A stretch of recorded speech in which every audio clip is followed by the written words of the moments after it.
ladies, this is Daniel, and today we're going to give you some tips on awareness. We think that the best self-defense technique ever is the one that is not used, okay? We want you to be confident in your ability to carry these out, but if we can avoid it, that's even better, okay?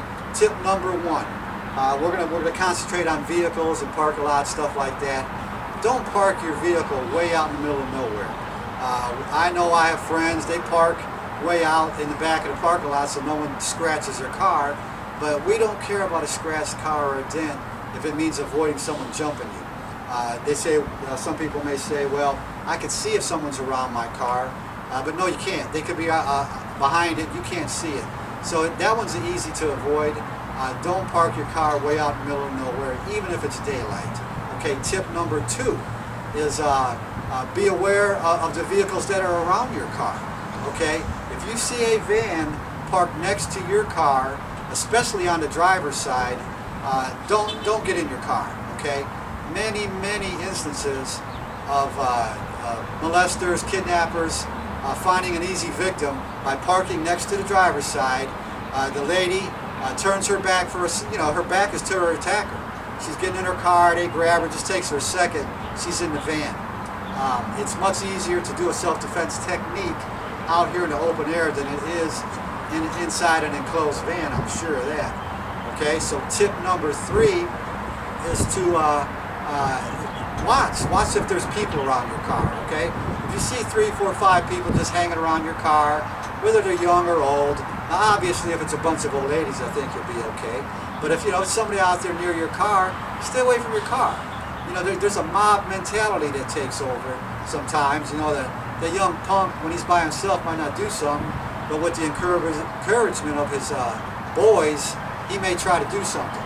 Now, you have a weapon with you at all times you may not be aware of, your keys, okay? You can take your keys, put them between your fingers while you make a fist, and guess what? This will short-circuit an attacker. You walk with your hands to your side, maybe you're carrying your purse here, and just walk. You don't have to be up here looking around, but you're aware, and you can punch, you can uppercut, you can slash. This will get an attacker's attention.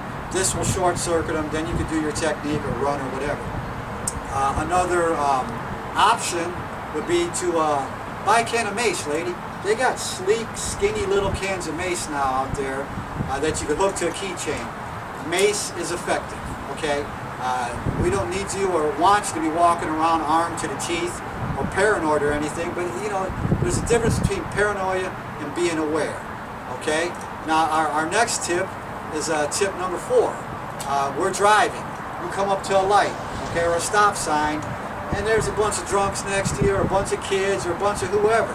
Maybe they're hanging out the side of a pickup truck, being loud or whatever. Ignore them, or do something nice like wave. Make sure your door's locked.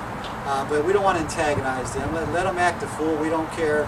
We drive on and go home to be with our friends. A tip that you'll learn and that is ongoing with our system is you will learn confidence, okay? We guarantee it. By the end of this program, you are going to be walking around. You won't help but to show confidence. But until you get to that point, you can fake it till you make it. When you're walking, look people in the eye, people that are coming at you. You don't have to mad dog them, but you can look them in the eye for a second and keep walking. Don't walk with your head held down, kind of like cowering. People notice that. The thug, the attacker, don't know if you're faking it. If you look them in the eye, that sends a signal like, well, you know what, this person, it might not be the pushover I'm looking for. So that's just some quick tips to help you. We got a lot more. We can go in depth on awareness. But we want you to be thinking out here, ladies. Don't go anywhere alone if you don't have to. You're running that errand, you got your little kids with you, take somebody with you if at all possible. Especially if it's at night, take somebody with you. So just think ahead, okay? We don't want this, again, to become a paranoid thing. It doesn't have to. Just be aware and you'll be safe. So thanks. We got some more videos coming at you. Have a great day.